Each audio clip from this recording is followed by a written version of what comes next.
Welcome to another one of these videos where I talk about some obscure movies or just any kind of media in general. In fact, maybe we should change the name of this from furry flicks to furry media.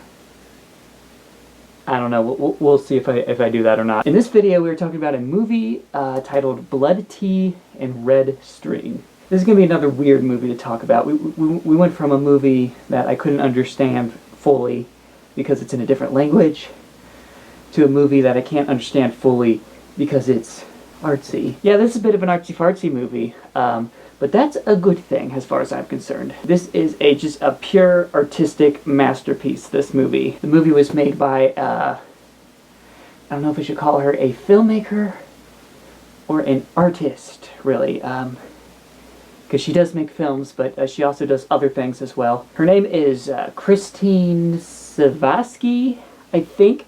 I probably said that wrong, but you can read it right here, down in the bottom part where I put the text in later. So that's a name if you want to look her up, and you probably should. She has to date made, I think, only the one feature film, which is Blood, Tea, Red String, which we're talking about today. But she also has some short films that she's done, which are very weird and interesting. Whatever, she's currently working on a second feature called The Seed and the Sand, and there is a Patreon to support that if you want to look it up. Let's talk about the movie that we are here to talk about. Blood, Tea, Red String is a stop-motion animated movie, which I think came out 2006, maybe?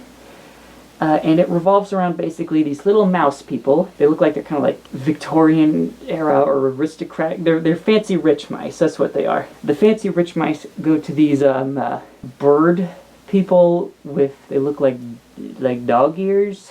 I don't really know what they are, but it's neat. And these bird people are commissioned to make a big doll for the mouse people. But then when the mice go to pick up their doll, the birds, I guess, have grown fond of the doll, and they're like, no, deal's off, we're going to keep it, you can have your money back. And that leads to a whole strand of crazy events where the mice try to steal the doll, and then the birds have to go on a Lord of the Rings quest to get it back, and a bunch of weird things happen in between. There's definitely some sort of social commentary going on in here. It looks like about, I don't know, like maybe about like greed, or getting obsessed with possessions, or I don't know, there's some other stuff. Did you hear my fingers popping? I guess that was it. Oh, there we go, there's another one. But like I said, there's some kind of like undertones going on, like, looks like the movie's saying something, but again, it's artsy. Artsy. So you can kind of interpret it however you want to, but regardless of how you interpret it, it is very neat.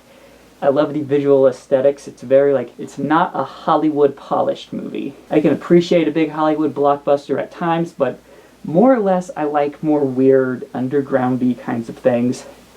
And this one has that flavor to it. I don't think there's a single word of dialogue spoken in the film either. It's all just kind of, the birds make squawking noises, the mice make squeaky noises. There's no actual words. You just have to kind of pay attention to the visuals to tell the story. I think I've said all I need to say to, I mean, if I haven't provoked your interest by now, probably not going to. Blood, Tea, and Red String. I believe it's available on YouTube.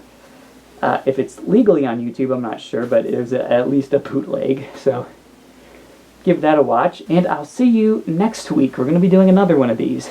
We're going to be talking about these little guys. Bye.